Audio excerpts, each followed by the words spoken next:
Pour encore plus de contenu Xionixes, n'hésitez pas à vous procurer notre livre Petit manuel de potions pour sorciers débutants, disponible dès à présent en librairie. Bon, j'ai plusieurs mauvaises nouvelles à t'annoncer. La première, c'est que ta tête est remplie de joncheruines. Ah ouais. Ensuite, on le savait pas, mais juste ici, il y a le fantôme du colonel Sanders. Le mec du KFC? Et la troisième, et non des moindres, c'est que je crois que t'as aussi des morpions. De quoi? Mais de rien, voyons, c'est tout naturel. D'accord, bon, je sens que je vais le regretter, mais est-ce que tu peux m'expliquer à quoi tu joues, là? Eh bien vois-tu, mon cher ami, figure-toi que je me suis procuré ces magnifiques lorgnospectres. Les lorgnos quoi? Des lorgnospectres. Pour faire simple, ce sont des lunettes qui me permettent de voir les choses qui normalement sont invisibles. Et bien que ce soit pas précisé dans la notice, il se trouve qu'elles permettent aussi de voir les gens tout nus. Oui, bon bah du coup, tu peux pas regarder ailleurs, s'il te plaît? Oh bah tu sais, entre nous, pour ce qu'il y a à voir... Mais dis-moi papy, est-ce qu'il y a pas un truc qui te dérange avec l'usage que toi tu fais de tes lunettes cheloues, là? Oui, dis-moi, je t'écoute. Bah, tu crois pas qu'avec des lunettes qui permettent de voir des gens tout nus, y a quand même mieux à faire que de venir m'emmerder moi pendant que je suis en train de bouquiner? Mais ne sois pas ridicule, enfin.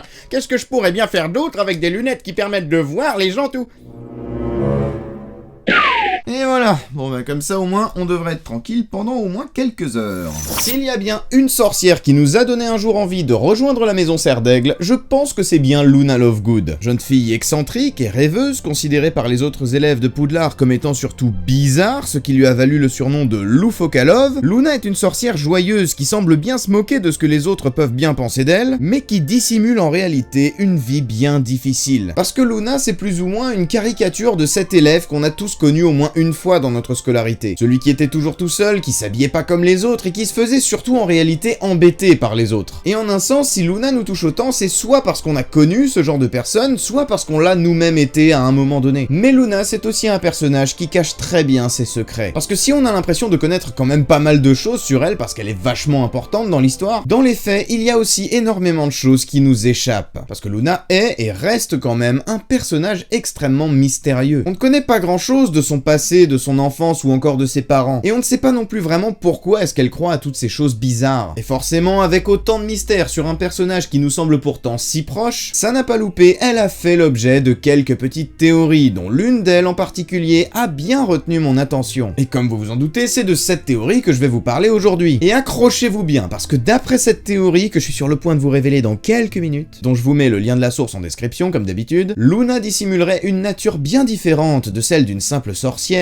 puisque d'après la théorie dont je vais vous parler aujourd'hui, Luna serait en réalité un loup. Et si vous voulez en savoir plus, eh bien ne bougez surtout pas d'ici, on se retrouve juste après le générique. Harry Potter, la théorie sur Luna, on y va, c'est parti, let's go!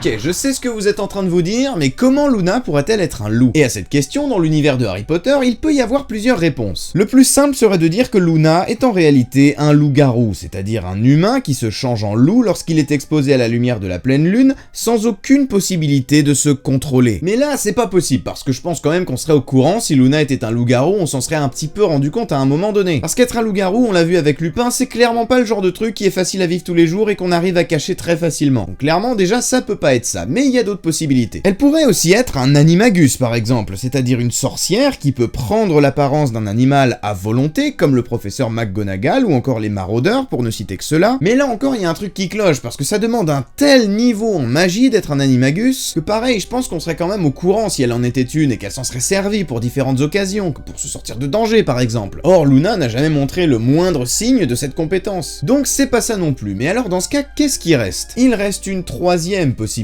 Une possibilité qui est en réalité une malédiction. Quelque chose de très intéressant qui a été introduit dans les Animaux Fantastiques 2, les Crimes de Grindelwald, celle qui dit que Luna pourrait être en réalité une malédictus. Mais que sont les malédictus? Un petit peu comme pour les animagi, les malédictus sont des sorcières capables de se transformer en un animal. Mais contrairement à un animagus, une malédictus ne contrôle pas sa transformation d'une part, mais en plus de ça, il s'agit carrément d'une malédiction et non pas d'une capacité à proprement parler parler étant donné qu'une malédictus sont toutes tôt ou tard condamnées à ne plus pouvoir reprendre leur apparence humaine et à rester indéfiniment sous la forme d'un animal. C'est ce qu'on a vu avec Nagini dans les Animaux Fantastiques. On a vu qu'en réalité c'était autrefois une femme qui se transformait en serpent et que comme elle était une malédictus, elle allait finir par être condamnée à rester sous sa forme de serpent jusqu'à la fin de sa vie. Et si vous avez été attentif à ce que j'ai dit, vous avez peut-être remarqué que j'ai toujours parlé des malédictus au féminin. Et ce n'est pas pour rien, c'est parce que J.K. Rowling a elle-même confirmé dans un de ses tweets que les malédictus étaient en fait victimes d'une malédiction qui ne pouvait atteindre que les femmes. Et elle a même ajouté que c'était plus ou moins une sorte de maladie génétique qui se transmet uniquement de mère en fille. Et à partir de là, on est obligé de se poser plusieurs questions. D'abord, c'est qui la mère de Nagini qui lui a transmis sa malédiction? Mais surtout, est-ce qu'il y en a d'autres dans l'univers de Harry Potter? Et histoire de préciser un petit peu là où je veux en venir, est-ce qu'il y en a d'autres parmi les personnages que nous connaissons? Et c'est là que j'en viens à notre théorie du jour. Puisque finalement, si on repasse en revue un petit peu tous les personnages féminins dans l'histoire de Harry Potter, il y en a pas beaucoup qui pourraient être effectivement une malédictus. Parce que Ginny,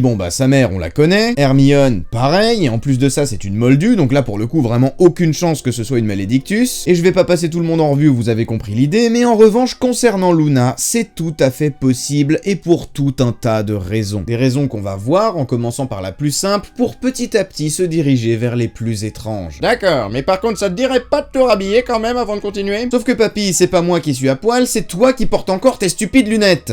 Non, ces lunettes sont mes lunettes de d'habitude, d'accord? Tiens, regarde de plus près, si tu les reconnais pas, tu verras que, ah pardon, ce ne sont pas mes lunettes de d'habitude, excuse-moi, continue. Tout d'abord, concernant la mère de Luna, eh bien il se trouve qu'on ne connaît pas grand chose sur elle. Tout ce qu'on sait, c'est qu'elle est morte quand Luna était très jeune dans des circonstances étranges que Luna nous décrit justement elle-même dans Harry Potter et l'Ordre du Phénix. Tu as connu quelqu'un qui est mort? Oui, répondit simplement Luna. Ma mère. C'était une sorcière extraordinaire, tu sais. Mais elle aimait bien faire des expériences et un jour, un de ses sortilèges a très mal tourné.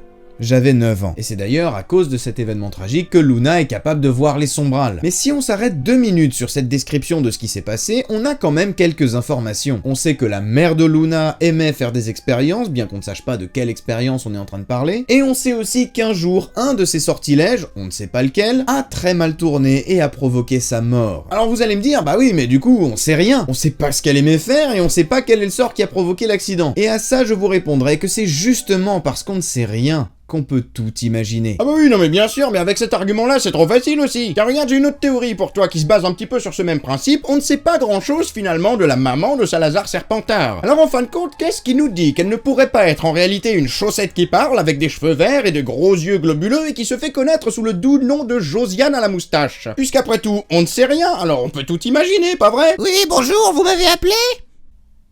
Tu disais? En fin de compte, est-ce qu'on ne pourrait pas imaginer que les expériences que menait sa mère et dont Luna nous parle étaient en réalité des expériences visant à trouver un remède à sa malédiction? Et ce sort qui a échoué et qui l'a tué ne pourrait-il alors pas être l'une de ses tentatives visant à la guérir de sa condition de malédictus? D'autant plus que J.K. Rowling nous a également parlé de la mère de Luna sur Pottermore dans un chapitre dédié à l'hôpital de Sainte-Mangouste qui s'appelle Maladie et invalidité, qui traite justement des victimes de sortilèges ou de malédictions. Et J.K. Rowling ne nous dit pas grand chose sur la mère de Luna dans ce chapitre. Elle nous dit simplement qu'elle est morte et qu'elle s'appelait Pandora Lovegood. Mais si on y repense 2 secondes, dans ce cas, pourquoi avoir parlé d'elle dans ce chapitre? Un chapitre qui était justement dédié aux malédictions et aux maladies magiques. Ça n'a pas vraiment de sens de l'utiliser comme exemple dans ce chapitre-là en particulier, parce qu'elle est morte comme des tas d'autres sorciers sont morts avant elle. Alors pourquoi est-ce qu'on parle de Pandora Lovegood là, dans ce chapitre qui parle des maladies magiques? Ça n'a pas de sens, sauf si la mère de Luna est elle-même atteinte d'une maladie magique ou d'une malédiction. En tout cas, quoi qu'il en soit, si Pandora a effectivement elle-même été une malédictus, alors Luna aussi a été une malédictus. Car il ne faut pas oublier qu'être un malédictus, c'est un mal qui se transmet de mère en fille. Ouais, bon à la limite, le coup de la malédictus, je suis prêt à l'avaler, ça peut marcher, mais en revanche, qu'est-ce qui te fait dire qu'elle se transformerait spécifiquement en un loup et pas en autre chose? Très bonne question, et ne vous en faites pas, je vais tout vous dire. En fait, tout est caché dans le noms des différents personnages qui tournent autour de Luna. Tout d'abord, puisqu'on parle de sa mère, Pandora, c'est bien entendu une référence au mythe de Pandore, issu de la mythologie grecque qui aurait ouvert la fameuse boîte de Pandore, laissant ainsi se répandre sur la Terre tous les maux du monde. On pourrait alors imaginer que Pandora, Lovegood, est la personne qui transmet le mal à Luna, par exemple. D'une certaine façon, c'est ce que faisait Pandore, elle a transmis le mal au monde, et donc là, Pandora transmettrait sa malédiction à Luna. Et pour ce cas précis, je suis d'accord avec vous, c'est super tiré par les cheveux. Mais vous allez voir que pour les autres personnages dont je vais vous parler, pour ce qui va venir, ça l'est par contre beaucoup moins. Mais avant d'en parler, il faut quand même faire un petit point sur quelque chose, c'est que J.K. Rowling ne choisit jamais les noms de ses personnages au hasard. Et si vous vous penchez un petit peu sur les origines de ces noms, vous constaterez assez vite que tout a un sens. Un exemple assez connu est celui de Sirius Black, qui a la capacité de se transformer en chien puisque c'est un animagus. Eh bien, il se trouve que justement, en astronomie, Sirius est l'une des étoiles de la constellation du chien, ce qui fait donc directement référence à sa capacité à se transformer en cet animal. Il y a aussi le nom de Bellatrix, qui est une étoile de la constellation d'Orion cette fois. Et il se trouve que dans la mythologie, Orion avait un chien qui s'appelait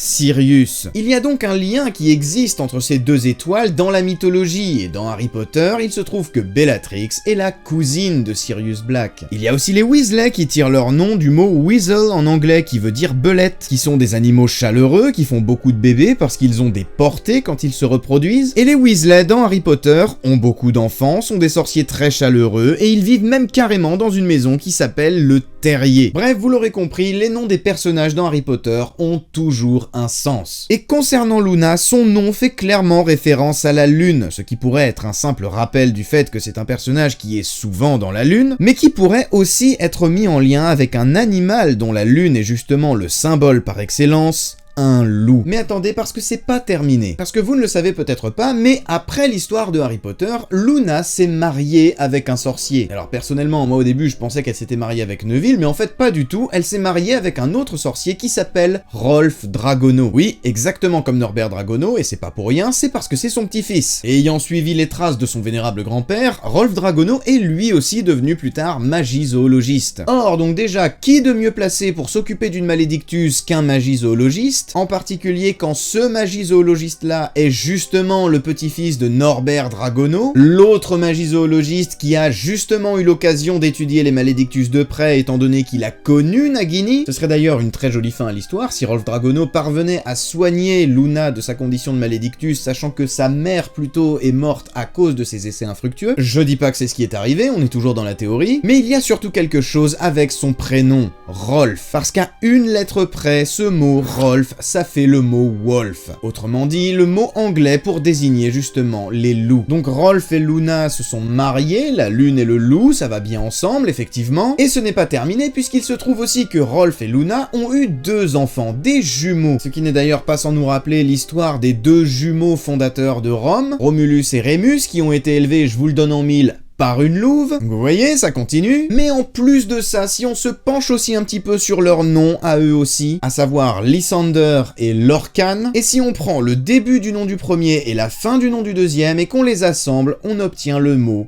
Lycan, qui est le diminutif du mot lycanthrope et qui signifie littéralement homme-loup. Et dans le folklore d'ailleurs, les lycans sont justement des personnes atteintes de lycanthropie, c'est-à-dire des hommes qui ont la capacité de se transformer en loup. Donc si je résume, dans ce foyer, on a 4 personnes, Luna, Rolf et leurs 2 beaux enfants, et dans les noms de ces 4 personnages, il y a systématiquement une référence cachée envers les loups. Vous trouvez pas que c'est juste dingue et qu'il y a forcément une explication? Et avec la révélation qu'on a eue dans les Animaux Fantastiques et les Crimes de Grindelwald concernant l'existence des malédictus, avec le fait que ça se transmette uniquement de mère en fille, et que la mère de Luna est morte dans des circonstances bien mystérieuses, avec le fait que tous les noms des membres de cette famille fait systématiquement référence au loup, est-ce que vous ne pensez pas que l'explication pourrait être tout simplement que Luna est effectivement une malédictus, et qu'elle sera elle aussi condamnée à se transformer définitivement un jour en un animal, et plus précisément en loup. À moins que son mec, le magizoologiste, trouve un remède qui lui permette de contrecarrer sa malédiction. Et comme c'est le petit-fils de Norbert Dragono, eh bien je pense que c'est possible. Tu l'as dit papy, et quand on y pense, en un sens, Ça explique tout. Et voilà les amis, c'est la fin de cette vidéo, j'espère qu'elle vous a plu. Si c'est le cas, n'hésitez pas à aller voir les autres vidéos que je vous mets juste ici autour de moi, comme ça vous avez un petit peu de choix, vous pouvez aller jeter un petit coup d'œil. Si jamais vous avez envie de vous abonner, n'hésitez pas non plus à cliquer sur le petit bouton qui est juste en dessous de moi, ça vous permettra de ne louper aucune de mes prochaines vidéos. Je vous dis à très bientôt pour une prochaine vidéo, et en attendant, comme d'habitude, vous le savez, je vous fais des bisous, à la prochaine, c'était Xio, ciao!